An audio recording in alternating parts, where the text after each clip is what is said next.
Assalamualaikum warahmatullahi wabarakatuh. Perkenalkan, nama aku Rani Alfiana. Hari ini aku membahas tentang materi radikalisme. Jadi Rani sebenarnya sempat nulis beberapa. Jadi kayak ngumpulin beberapa materi. Jadi Rani tinggal bacain aja. Jadi denger aja.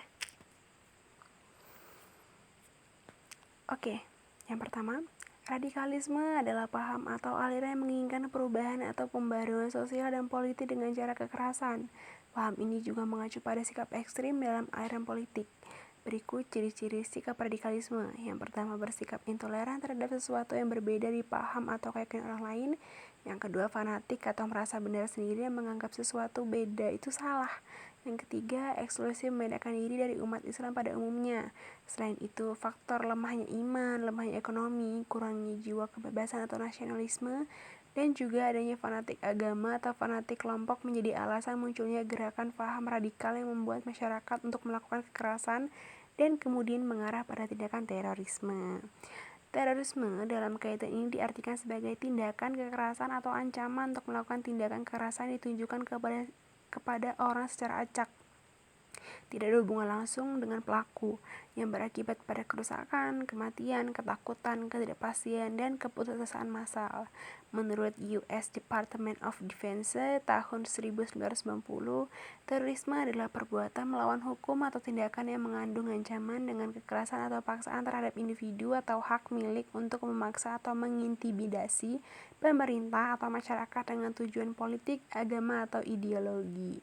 Karena terorisme adalah ancaman nyata kedaulatan negara Indonesia, maka dari itu harus dilakukan pencegahan agar tidak ada terorisme di Indonesia. Bentuk-bentuk terorisme ialah seperti peledakan bom, penghadang, penyanderaan, atau sabotase dan pembajakan. Tujuan terorisme secara umum adalah menghancurkan rasa aman publik di tempat-tempat yang mereka kenal. Perbedaan antara terorisme dan bentuk-bentuk kekerasan politik menjadi kabur, khususnya karena banyak orang gerilyawan sering menggunakan taktik teroris. Terjadinya serangan terorisme akan memberi dampak pada sektor investasi dan perekonomian di suatu negara, karena setelah terjadinya serangan terorisme tersebut akan muncul ketidakstabilan politik dan keamanan di negara tersebut. Gerakan radikalisme dan terorisme secara khusus bertentangan dengan 3 sila utama dalam Pancasila, yaitu sila ketuhanan yang Maha Esa, sila kemanusiaan yang adil dan beradab, dan sila persatuan Indonesia. Radikalisme bisa muncul dan berkembang ketika sekelompok orang merasa pemerintah negara tidak adil kepada rakyatnya atau hanya memperhatikan segelintir kelompok saja. Radikalisme dapat disebarkan dengan mengaruhi pemikiran orang lain.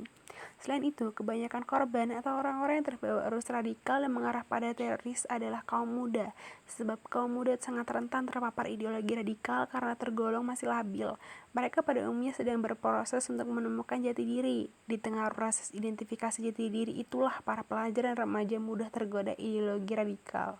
Paham radikal dan paham khalifah menjadi sangat bermasalah di Indonesia karena berusaha memaksakan kehendak kepada semua orang untuk mendirikan negara atas dasar agama tertentu.